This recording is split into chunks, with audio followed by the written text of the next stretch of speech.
बिस्मिल्लाहिर्रहमानिर्रहीम अस्सलाम वालेकुम डियर स्टूडेंट। मेरा नाम अदनान अनवर है, lecture political science and IR. मैं आप सबको अपने YouTube channel Pola and IR पर खुश आमदीद कहता हूँ। डियर स्टूडेंट्स, आज के लेक्चर के अंदर हम पढ़ेंगे सोशियोलॉजी का एक अहम तरीन टॉपिक एलिमेंट्स ऑफ कल्चर के। कल्चर सकाफत के जो एलिमेंट्स कौन कौन से होते हैं। इससे पहले वाले लेक्चर्स के अंदर हमने डिटेल के साथ बात की इंट्रोडक्शन ऑफ सोशियोलॉजी का, relation of sociology with other social sciences, इस तरह फेमिनिज्म, इसी तरह टर्मिनोलॉजीज ऑफ कल्चर और दीगर भी लेक्चर मैंने अपलोड कर दिए हुए हैं। वो आपको इसी प्लेलिस्ट में मिल जाएंगे, लिंक भी डिस्क्रिप्शन में दे दूंगा। आने वाले भी लेक्चर, सोशियोलॉजी के लेक्चर आपको इसी प्लेलिस्ट के अंदर मिल जाएंगे। तो बिला तखीर हम शुरू करते हैं कि एलिमेंट्स ऑफ कल्चर के, कल्चर के कौन कौन से एलिमेंट्स होते हैं, अनासर कौन से होते हैं, जिसको उर्दू में कहते हैं कि सकाफत के अंसर कौन कौन से हैं। सो एलिमेंट्स ऑफ कल्चर। सबसे पहले अगर इंट्रोडक्शन की अगर हम बात करें तो कल्चर जो है ये लैटिन वर्ड कल्तूरा से निकला है, और जिसका मतलब है टू कल्टीवेट और टू ग्रो। जिसका मतलब है कि कल्टीवेट करना मतलब मोड़ देना, और टू ग्रो या फलना फूलना इसका मतलब है। अगर डेफिनेशन की बात की जाए तो एक बड़े मशहूर जो एंथ्रोपोलॉजिकल हैं, एडवर्ड बी टेलर, उन्होंने जो है वो इसकी डेफिनेशन की है कि that complex whole which includes knowledge. के जो कल्चर है ये कम्प्लेक्स होल है जिसके अंदर शामिल होता है, इंक्लूड है क्या भाई, नॉलेज, इल्म शामिल होता है, बिलीफ अकायद, आर्ट शामिल होता है, मॉरल्स अखलाकियात, ला कानून शामिल होता है, कस्टम रवायात शामिल होती हैं, ये सारी चीज़ें तो शामिल होती हैं। And any other capabilities and habits, कि और दीगर भी कैपेबिलिटीज और हैबिट्स, आदात भी शामिल होती हैं, एक्वायर्ड बाय मैन, जो कि एक आदमी की तरफ से एक्वायर की जाती हैं, हासिल की जाती हैं as a member of society. के एक इंसान सोसाइटी का मेंबर होने के नाते उसके अंदर जो आदात पाई जाती हैं, जो उसके अंदर कैपेबिलिटीज होती हैं, जो कस्टम्स होती हैं, law, morals, art, belief, knowledge, ये सारी चीज़ें मिलके भाई कल्चर बनता है।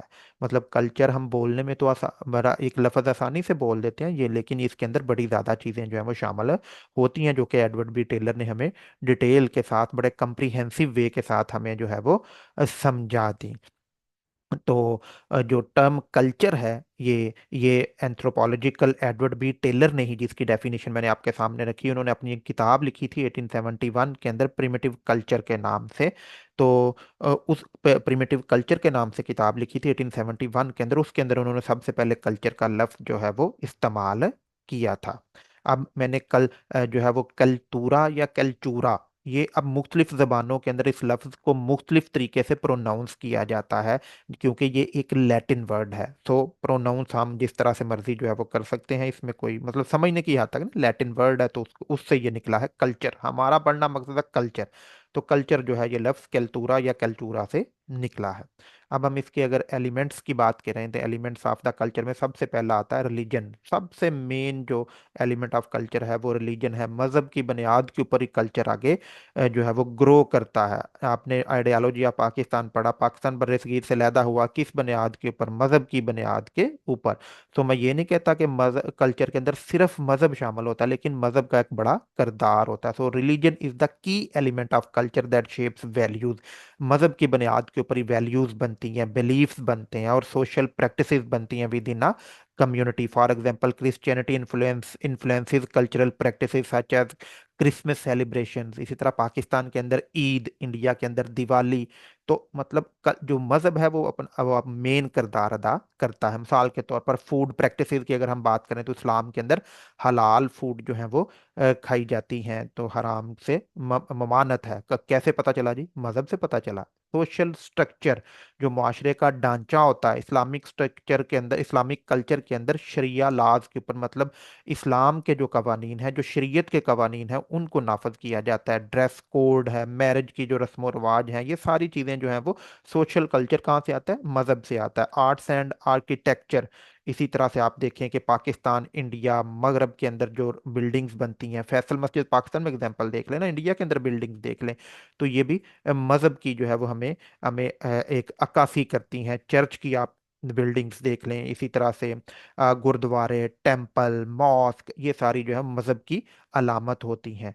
इसी तरह से फेस्टिवल्स एंड हॉलीडेज, जैसे दिवाली की है, ई पाकिस्तान के अंदर ईद के मौका पर, जो है वो यूरोप के अंदर क्रिसमस के मौका पर, जो है वो छुट्टियां होती हैं, फेस्टिवल सेलिब्रेट किए जाते हैं। तो ये सारी चीजें कहाँ से आती हैं? मजहब से ही आती हैं।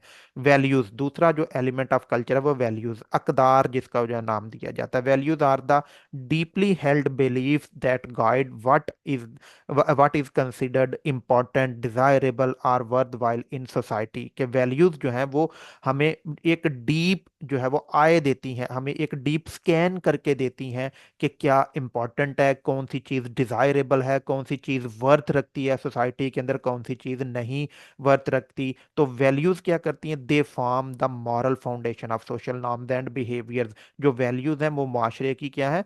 मुआशरे की इखलाकी तरबियत करती हैं, मुआशरे को जो है वो इखलाकी तौर पर डालती हैं।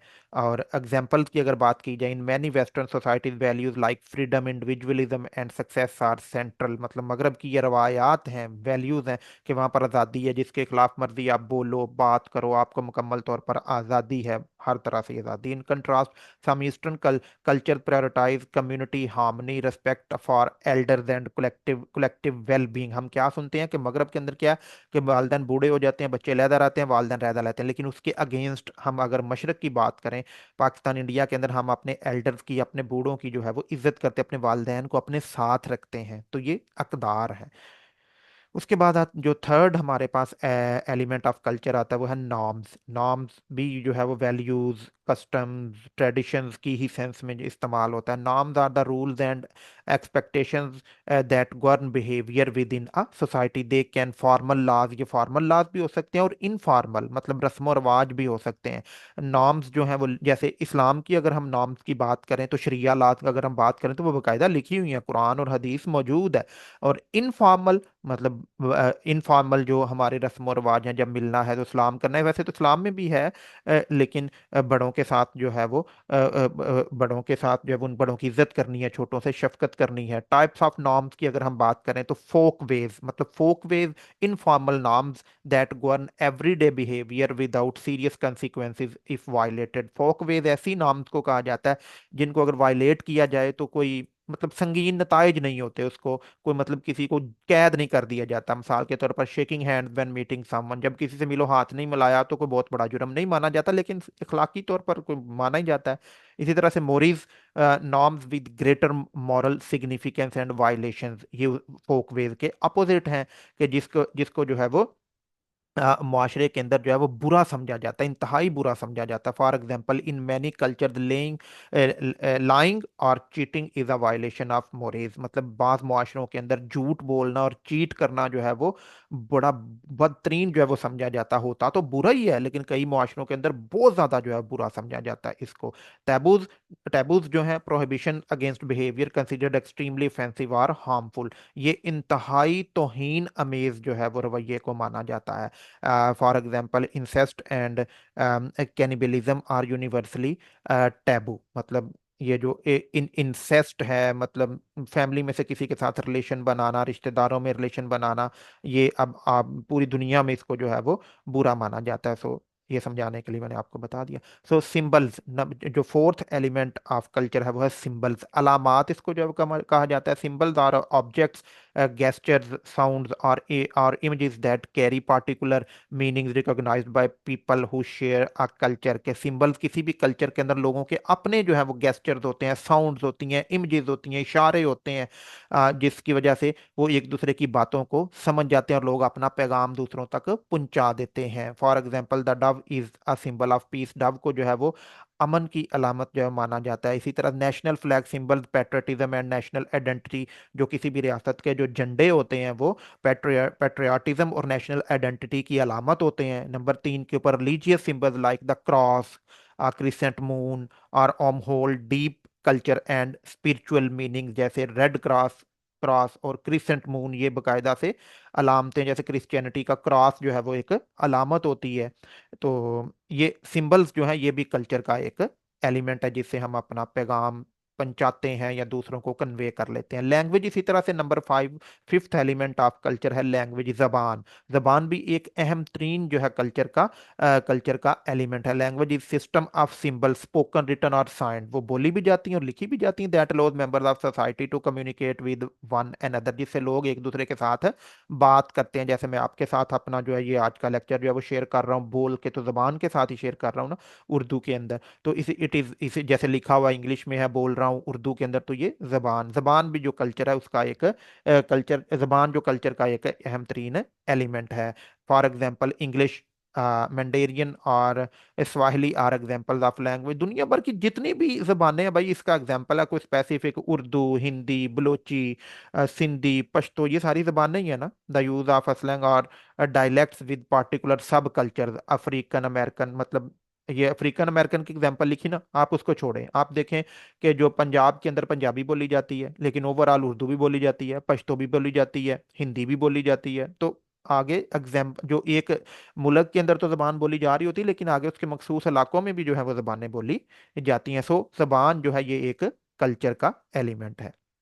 नंबर 6 है बिलीव्स, अकायद जिसको कहा जाता है। Believes are the specific convictions or assumptions that people hold to be true, they are deeply rooted in society. जो बिलीव्स हैं ये सोसाइटी के अंदर जड़ों तक जो है वो शामिल होते हैं। जो बिलीव्स होते हैं, अकायद होते हैं। फॉर एग्जांपल इसकी अगर हम देखें, believes in democracy as the best form of government, जैसे माना जाता है जी जो जमहूरियत है ये बेस्ट फॉर्म ऑफ गवर्नमेंट है। इसी तरह से in many religious societies believe in after life और हायर पावर इज सेंट्रल, मतलब कि मरने के बाद जो है वो एक, जैसे इस्लाम बीइंग अ मुस्लिम हमारा अल्हम्दुलिल्लाह इस चीज़ के ऊपर ईमान है कि मरने के बाद जो है वो हिसाब किताब होगा और अच्छे बुरे का जो है वो रिजल्ट मिलेगा जन्नत और जहन्नम की सूरत में। तो ये बिलीफ है, अकायद है, अकीदा है।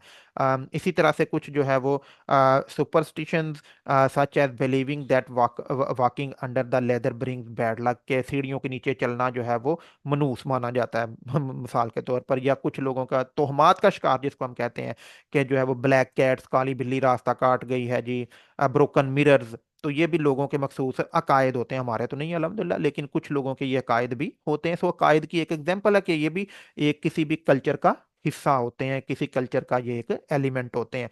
और सारे ये ही नहीं कायद होते, कायद मजहब के ऊपर भी तो हो सकते हैं, मुआशरे के भी ये कायद जो है वो हो सकते हैं, रस्म व रवाज हो सकते हैं, जरूरी नहीं कि ये सिर्फ सुपरस्टिशन ही हो सकती हैं। नंबर 7 जो एलिमेंट ऑफ कल्चर है वो है टेक्नोलॉजी एंड आर्टिफैक्ट्स, जिसको मटेरियल कल्चर का भी नाम दिया जाता है। मतलब मटेरियल कल्चर ये ऐसी चीजें जिनको छुआ जा सकता है, टच किया जा सकता है। Technology refer to the tools and techniques people use to manipulate their environment, while artifacts are the tangible objects created by the member of society, मतलब कौन से जो मेंबर ऑफ सोसाइटी की तरफ से क्रिएट किए गए होते हैं। मिसाल के तौर पर स्मार्टफोन्स, कंप्यूटर्स, कार्स, ये रिप्रेजेंट कर रहे होते हैं technological aspects of modern material. इसी तरह से क्लॉथिंग, कपड़े पहनना, ये भी एक कल्चर का हिस्सा होता है। शलवार कमीज पहनना, धोती कुर्ता पहनना, पैंट शर्ट पहनना, ये भी क्या है, मटेरियल कल्चर की एग्जाम्पल है और ये कल्चर का एक एलिमेंट है। उसके उसके बाद आता है हमारे पास रिचुअल्स, रस्मो रवाज, जो रस्मो रवाज या रसूमात जिसको हम कह सकते हैं, जो हाँ इसको हम बेहतर लफ्ज इसके लिए यही होगा, रसूमात, rituals. Rituals are formalized pattern action that express the belief, जिससे रिचुअल से क्या करते हैं हम अपने बिलीफ, जो अकायद होते हैं, जो अपनी वैल्यूज होती हैं, जो नॉर्म्स होती हैं, जो ट्रेडिशन होती हैं, उनको एक्सप्रेस कर रहे होते हैं। For example religious ritual such as baptism, कैम कम्युनियन और रमदान फास्टिंग। मिसाल के तौर पर बीइंग मुस्लिम जो है वो हम रोज़ा रखते हैं, तो ये क्या है, एक मजहबी जो है वो रस्म है, नमाज पढ़ना। इसी तरह जो है वो हिंदुइज्म के अंदर, इसी तरह से क्रिश्चियनिटी के अंदर जो है मजहबी रसूमात अदा की जाती हैं। नेशनल रिचुअल्स कौमी सतह पर भी होती हैं, जैसे परेड होती है 23 मार्च के मौका के ऊपर। इसी तरह से जो है वो किसी 14 अगस्त के मौका पर जो है वो झंडे को लहराया जाता है। जो है वो रोजाना जो है वाघा बॉर्डर के ऊपर जो है वो फ्लैग सेरेमनी होती है। तो ये क्या है, रस्मो रवाज है। इंडिपेंडेंस डे मनाता है हर मुल्क, तो वो क्या है, नेशनल रिचुअल्स में आता है। इसी तरह फैमिली रिचुअल्स भी होती हैं, जैसे बर्थडे को मनाना, हॉलीडेज को जो है वो सेलिब्रेट करना। तो ये सारी रिचुअल्स की एग्जांपल हैं। वो रिलीजियस हो सकती हैं, नेशनल हो सकती हैं, वो फैमिली की हो सकती हैं, वो सोसाइटल रिचुअल्स हो सकती हैं कोई भी। जैसे पंजाब के अंदर जो है वो एक एक वो क्या कहते हैं उसको, मतलब मेले वगैरह जो लगते हैं, तो ये भी एक सोसाइटी की जो है वो रस्म रिवाज होती है ना। बैसाखी का मेला जो है वो लगता है, बैसाखी की रस्म मनाई जाती है। तो ये सारे के सारे क्या है, रिचुअल्स के अंदर ही आ जाता है। वैसे बैसाखी तो रिचुअल तो नहीं है, लेकिन जब बैसाखी आती है तो कुछ मखसूस इलाकों के अंदर रसूमात भी अदा की जाती हैं। बजाते खुद बैसाखी जो है वो रिचुअल की एग्जाम्पल नहीं है, लेकिन बैसाखी की वजह से आगे कुछ इलाकों में जो है वो रसूमात अदा की जाती हैं। कल्चरल आइडेंटिटी, जो कल्चर की एक शनाख्त होती है, ये भी कल्चर का एक एलिमेंट है। Cultural identity refer to the sense of belonging to a particular culture और एथनिक ग्रुप। के कल्चरल आइडेंटिटी से क्या होता है, एक सेंस मिलती है कि आप किस मखसूस कल्चर से या मखसूस एथनिक ग्रुप से आप लोग जो है वो ताल्लुक रख रहे होते हो। जैसे पंजाबी बोलने वाले क्या है भाई, वो पंजाब से ताल्लुक रख रहे होते हैं। वैसे तो ओवरऑल हर बंदे की अपनी एक जो है वो आइडेंटिटी होती है, पाकिस्तान से पाकिस्तानी, इंडिया से इंडियन, फ्रेंच से फ्रांस से फ्रेंच। तो ये तो आइडेंटिटी होती ही होती है, लेकिन इसके अलावा मजहब की बुनियाद के ऊपर भी हो सकती है, मुस्लिम, ज्यूइश, हिंदू, सिख। तो ये मजहब की बुनियाद के ऊपर भी आइडेंटिटी होती है। इसी तरह जबान बोलने की वजह से जो है वो पंजाब से जो ताल्लुक रखते हैं पंजाबी, सिंध से सिंधी बोलने वाले सिंधी, और बलूचिस्तान से जो है बलोची बोलने वाले जो है वो उनको बलोची, बलूचिस्तान में बलोची बोलने वालों को बलोच कहा जाता है या बलोची जो है वो कहा जाता है। तो ये कल्चरल आइडेंटिटी की एग्जांपल है। इस तरह तक कल्चरल ट्रांसमिशन, एनकल्चरेशन भी जिसको कहा जाता है। कल्चरल ट्रांसमिशन और enculturation is the process by which culture is passed down from one generation to the next generation. मतलब कल्चरल ट्रांसमिशन क्या होता है कि एक प्रोसेस है जिसके जरिए कल्चर एक जनरेशन से दूसरी जनरेशन में पास किया जाता है, ट्रांसफर किया जाता है। जैसे चिल्ड्रन जो है, बच्चे जो है वो लैंग्वेज किससे सीखते हैं, कस्टम्स किससे सीखते हैं, अपने अपने पेरेंट्स से सीखते हैं, अपनी सोसाइटी से सीखते हैं। तो इसको कल्चरल ट्रांसमिशन कहा जाता है, और ये भी कल्चर का एक एलिमेंट है। स्कूल्स टीच फॉर्मल क्यूरिकुला, जैसे जैसे स्कूलों के अंदर बच्चों को तालीम दी जाती है, और इसी तरह से बच्चे जो है मुआशरे से सीखते हैं, दोस्त अहबाब से सीखते हैं, अपनी फैमिली से सीखते हैं, अपने मतलब